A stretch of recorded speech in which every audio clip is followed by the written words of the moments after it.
Welcome to our channel. My name is Genesis. I'm Brian. And together we are known as Brian.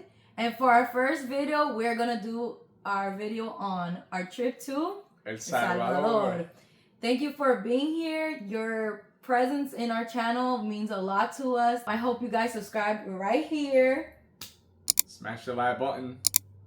Alright, let's get to it. So our journey began at the Tampa International Airport, where we departed from our first flight at 8 p.m., landed in Fort Lauderdale around 8:25, allowing us to make our connection on time to depart to El Salvador around 10:15 p.m. Eastern Time. Our flight took around 2 hours and 30 minutes and allowed us to land safely in El Salvador around 1:15 a.m. Central Time. All right, so now once you get to El Salvador, there's going to be some passageways right off of your flight. You're going to see two lines. There's going to be the line in which you have to pay your tourist fee card. It's going to cost you $12. And then there's the other line, which is the immigration process line. Once you get to the tourist fee line, which is the first line you have to take, make sure that you know that you don't have to only pay with cash. You can also pay with tap, which is Apple Pay or Samsung Pay. Once you take your other line, the other line could take you, depending on how many flights have gotten there at the same time. For us, it took us like about 20 something minutes. Also, since we took the last flight of the day, we recommend that before you get to El Salvador, you already know what you're gonna do with transportation. When we got there at that time, there was only one rental car service that was available, and they were pretty expensive. If you are going to be staying in a hotel near the airport, just make sure that you schedule your hotel shuttle. Now, let's talk about transportation. We ended up renting a car through our Airbnb host. He knew somebody. El Salvador is a small country. However, distances can be very long. Our journey from the airport to the hotel was about 40 minutes. Mm-hmm. Road condition? Very difficult to navigate, especially at night. We could say a good amount of highway did not have lighting, and they have a good amount of potholes. Yes, and speed bumps. When driving at night and during the day, you will see a lot of motorcycles and animals. Be careful. One thing to keep in mind is to bring motion sickness pills. I regret I didn't bring them. I usually don't get motion sickness, but because of all the curves and the high altitude, unfortunately I did. We could say that the drive in El Salvador was still pretty safe. So now we're going to talk about where you can stay, where we stayed. And we stayed in two places. The first place that we stayed in was in La Libertad in a hotel called Hotel y Rincón Familiar. Yes. And I wouldn't necessarily recommend this place. This place was nice, but there were some things that I wasn't so excited about. There were lots of bugs. There was a lack of communication. There were thin sheets. I do not like thin sheets. There were a lack of breakfast options. When we first got there, when you read the menu that they give you, and also when you're going to book the place, they have different breakfast options. One of the days that we went to go get breakfast, the only thing they had was eggs. I do not like eggs. The second place that we stayed in was San Salvador, the capital. We stayed at an Airbnb. That Airbnb was really nice, very affordable, really close to pretty much everything. About 10 minutes from the Benayes Library, biggest library in Central America, as well as other commodities. We think that the host was really great host. We were greeted by their dog named Longo. I absolutely adored him. I got to meet him.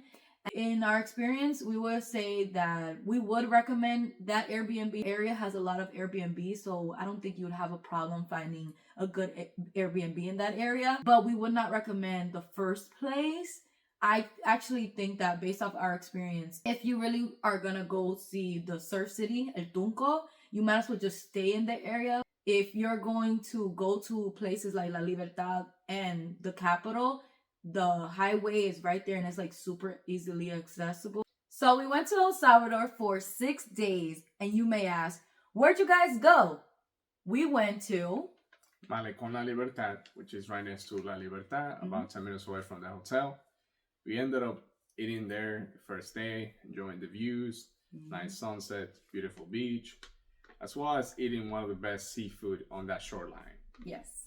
One thing to keep in mind is that while you're eating, you're sitting down, you're gonna experience a good amount of dogs just coming to the table. Can't avoid them. Just walking around. They're loose. They're very friendly, so they're gonna approach the table at any time. And also, there will be a lot of mariachi bands passing through, asking if you want them to play a song for you. Can't avoid them. They will sort of play one for a few tables. You will hear them, but then they will keep asking. So right after Malecón, the next place that we went was a very touristic spot called Picnic Steakhouse. It is the place that most people see on like their Instagram or Pinterest with a rainbow slide, and obviously I really wanted to go. That place definitely just gave off Alice in Wonderland vibes. I loved it. They have a lookout that you can see everything from there. We went and we did the rainbow slide. The rainbow slide cost for both of us each was $5. So it was fairly priced.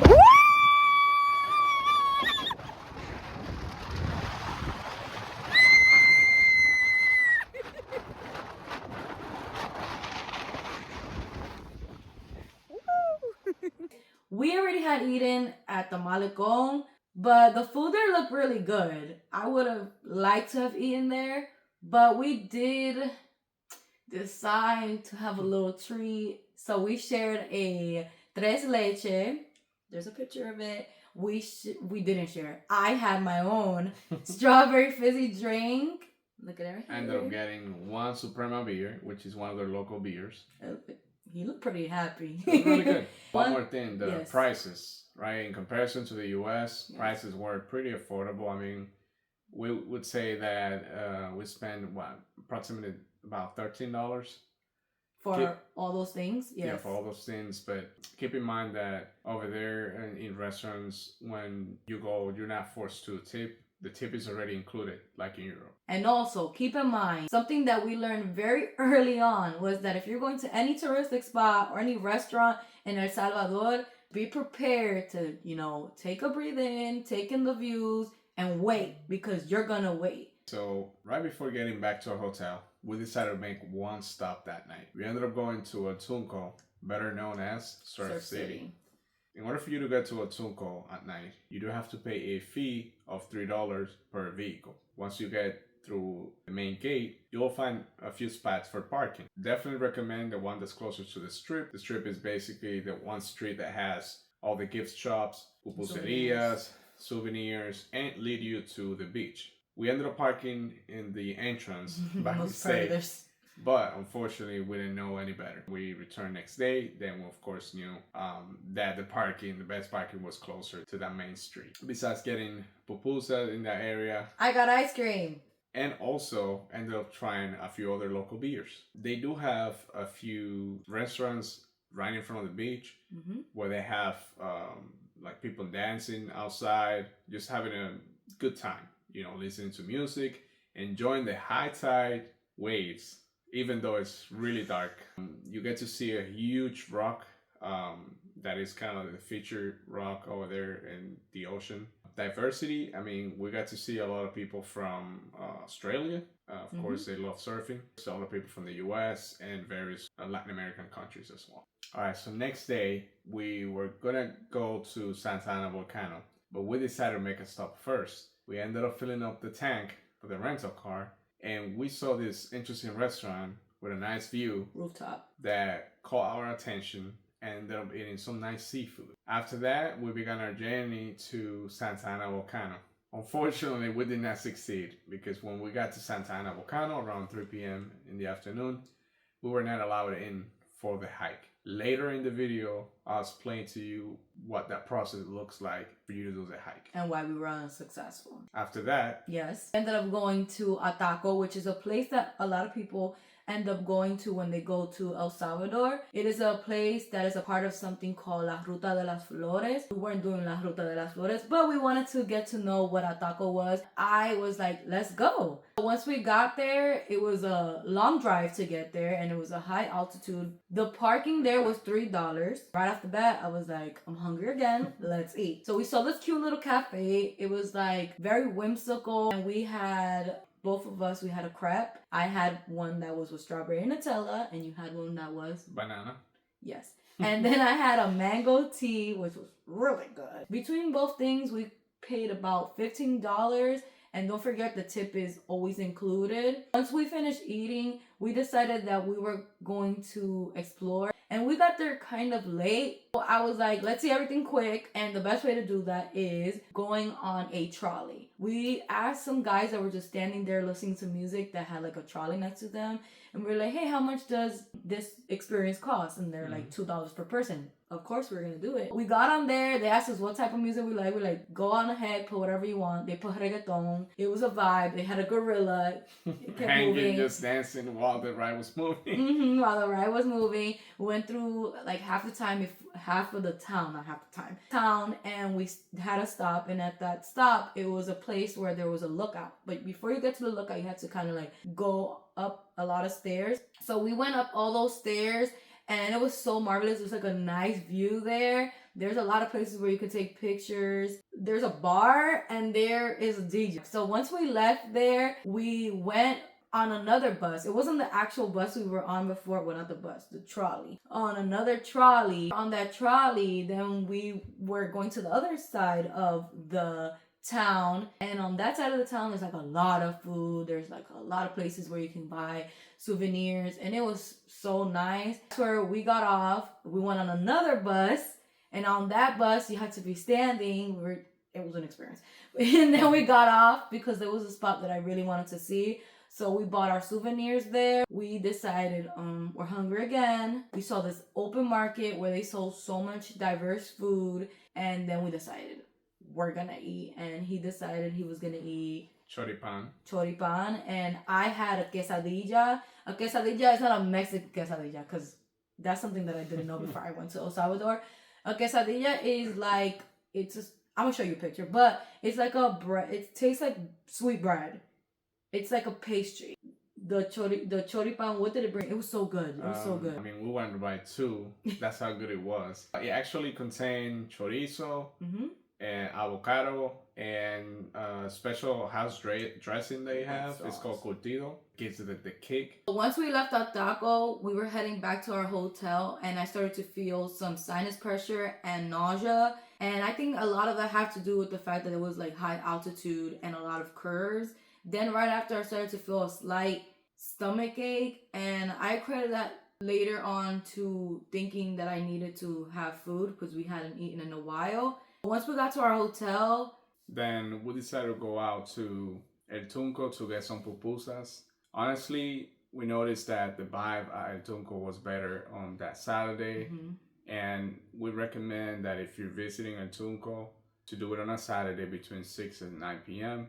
Honestly, just a lot of cool people. The atmosphere was great. Then a couple of hours later, we both woke up with like really terrible indigestion, uncontrollable vomiting. Once we realized that we were really bad, we just took all of our belongings and we threw them in our luggage. And we had to, that same day, unfortunately, we had to also transition from that hotel to our Airbnb. And then once we mustered up some energy before checkout time, went straight to the Airbnb. It took the whole day to rest. He did take a stop on his own to a supermarket and a pharmacy, and in that supermarket he got soup and he got crackers. He got like a lot of Pedialyte pills that were for vomiting and pills that were for traveler's diarrhea. And so, this can happen to anybody at any place. I mean, it's something that we didn't expect, but now with our experience, we know that you must on places like this, you must be very conscious of what you eat. And everybody that we had gotten to like tell this story to tells us that it most likely, like people in El Salvador say that it most likely was the choripán that we really enjoyed. After that, when we felt comfortable to eat, we ate grilled chicken. And all we had was soup, and we just drank a lot of bottled water. I mean, we already had drank bottled water, but we just were really dehydrated and very weak after that. We only had energy for the next day. We went to Café Albania. We decided to go to Café Albania for lunch and having a different experience. During lunch, we ended up getting a sandwich. I got a hamburger. When it comes to the park entrance fee, it was about $10 per person. To be exact, you can also pay with cash or tap. You could use those $10 towards food or towards any of their stream games. One of the games that we ended up doing together was the labyrinth, which we were not able to complete. Because I started to feel even more nauseous than I did before. So then he just decided to take me to the car so he can be able to do certain extreme games that were available that day.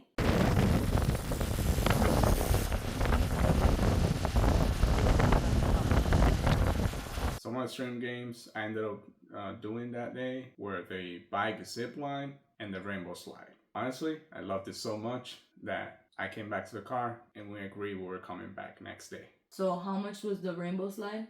It was $10 per person. Oh, there was 2 slides actually. So if you split it in two, it's $5 basically per slide. $5 per slide. Zip lining, how much was it? $13. Although I wasn't feeling that well, I was like, you know what?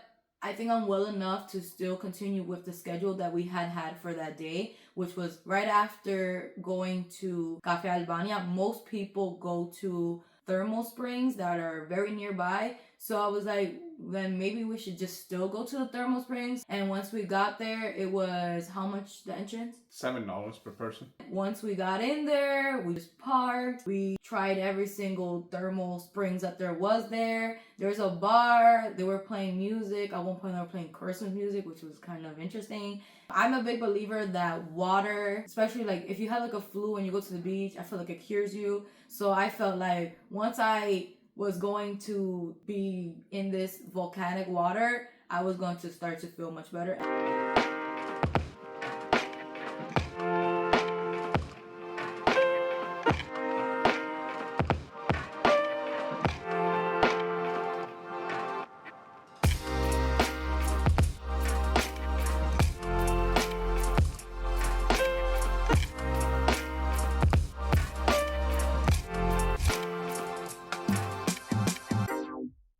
After Aguas Termales, we ended up going to our Airbnb, called it a night, ended up eating some soup and more crackers again. Wanted to make sure our stomachs were all settled in, we'll recover, because next day we were having the fullest day we ever had on that week. We went that morning to Joya de Serén. It is a very nice place that they compare to Pompeii, and they call it the Pompeii of Latin America. And we were very astonished when we were there because there were so many artifacts there. You got to see the actual ruins, and it was very fascinating to see how they lived and how they did things. They had saunas. We were like, saunas? Why do they need a sauna? And we recommend the whole experience to everybody that wants to go to El Salvador. We had gone to Mexico before, the Mayan civilization that they speak of as well. Every region is very distinct, so we were very surprised. Okay, so now moving forward to our next activity, we ended up visiting Naui Beach House for a day pass, or for us, it was more like the afternoon and evening. The entrance fee to Naui Beach House was $25 per person, which comes with a beverage included. You can have an alcoholic drink or a non-alcoholic drink. We ended up drinking the Beach House specialty drink. The pass also includes horseback riding, but you have to book that in advance. It also includes the access to the beach. And a gym. There's a gym right there. A gym. Rustic gym. There were also a lot of hammocks above the bar. The infinity pool, the biggest highlight. Keep in mind that if you don't bring a towel, actually you can rent a towel from there. So after leaving Naui Beach House, we went straight to our Airbnb so that we can call it a night. for the next day, which would be our last day. And on that last day, somebody was still determined to go to Santa Ana volcano, and that person was not me. That last day, our flight was pretty late, so we had a conversation. I was very determined, so I decided to start the day with the volcano. Right around 7 in the morning, I departed to the starting point. The entrance fee was about $6 for the tour guide, which is necessary. You can't do the hike without a tour guide. And then $3 for parking. Once you begin your journey, which would be about 2 hours and a half, you have a midpoint. At that midpoint, you have to pay $6 more for the Department of Environment. I do recommend that if you need to use the restroom, make sure you use it there. There will be no other restroom while hiking up or down. Took about an hour to get to that point, and then from there, an hour and a half to make it to the top of the volcano. Keep in mind that for the volcano, you have to bring at least 2 liters of water or Pedialyte. I did see a lot of people with Pedialyte. I think Pedialyte is really helpful. I mean, it helped us get through our incident with the indigestion. Be a lot of sun exposure. There would be a lot of dirt. So if you could bring a face covering, recommend sneakers or hiking shoes. 2 tour guides, you could still do this. Honestly, the experience was great. I'm not a hiker. I was able to do it. So if I could do it, you could do it.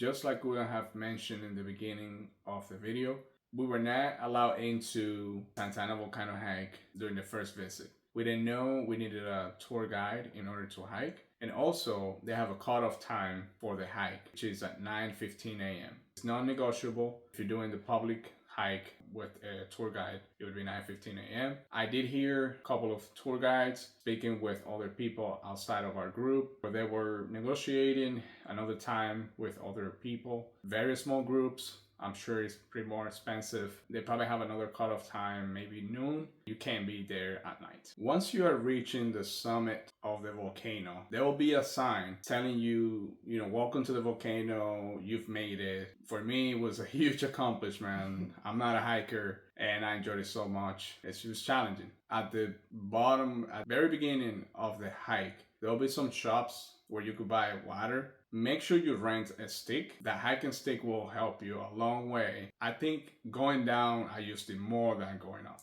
Once you are at the top, feel free to enjoy some of the best ice creams I ever had. At the summit, it feels like it's hot because of the volcano, but it's also really cold and windy. With the ice cream, the combination of all that, it just takes it all away. So while he was on the highest part of El Salvador on a whole volcano, I was in our Airbnb bed. I was resting and checking all of the things that we had to do left in our vacation. I took advantage and started putting stuff away where they needed to go, picking up a little bit. So we decided to, once I got back, shower, picked up everything. We went out, got dinner at a steakhouse, a Japanese steakhouse. And it was in the mall. In a mall area. It was very salty. I didn't really like it. And there was no yum sauce. We went to this viewpoint right in the city, maybe about 25 minutes from the city itself. It's called Planes de Renderos. It's a beautiful viewpoint. See, I think during the night it's better. That's when we visited that place. Mm-hmm. It's completely free. Parking is a little bit challenging. It's in the street. But there's plenty of parking. Don't fall for, come park here, it's $3-5. No. In the street itself, if you go a little bit further out, maybe 3 minutes walk, you can find a free parking spot. Going there for the nice view, pictures, videos, and getting some gifts, right? Yeah, there were a lot of shops. Así es que hacen la pupusa aquí. To finalize our last day, our Airbnb host was a nice person. that him and his wife and their son, they invited us into their actual home, because where we were staying is like an attachment from their home. It was so nice to actually see how they live and have actual conversations with people who actually live there. But this Airbnb host was very upfront with like his opinions and what he thought about the country's status. We felt very invited, and it was a really nice experience, especially to end the country on a good note. Once we finished our little visit, headed to the airport, probably around 10 p.m. evening. Our flight was really late in the morning, around 1:30 in the morning as well.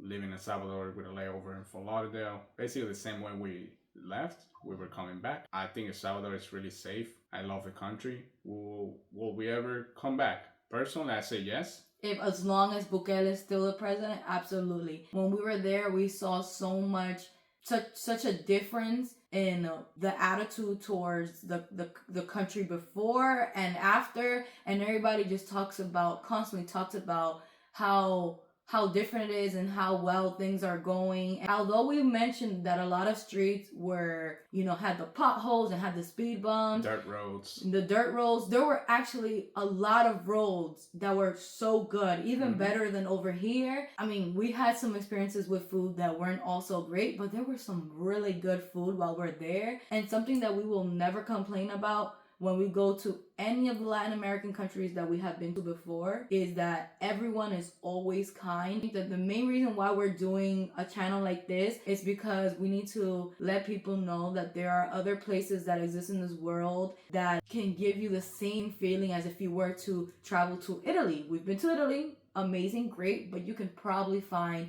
that same accommodation or luxury in places like El Salvador. This is a place that nobody thought people would be able to go on vacation, but here we were jumping on a flight and go on rainbow slides and experience something that we never thought we would experience. So we just want to make sure that people understand that it is safe to go to El Salvador. Yes, the country still has room to grow. But now with Bukele, being reelected in the country, he has a bigger vision for their country. So El Salvador is a must, and we recommend it. So thumbs up, Brygen Adventures, and so much more. I want to say just thank you for watching. Subscribe, smash the like button, and just keep tuned, right? We're going to come up with more videos as we continue to travel the world. We'll be happy to keep sharing our journey with you. And these videos, I promise, will get better. Hang in there, because we're only going up. We're only going up, y'all. Okay, bye. Peace out.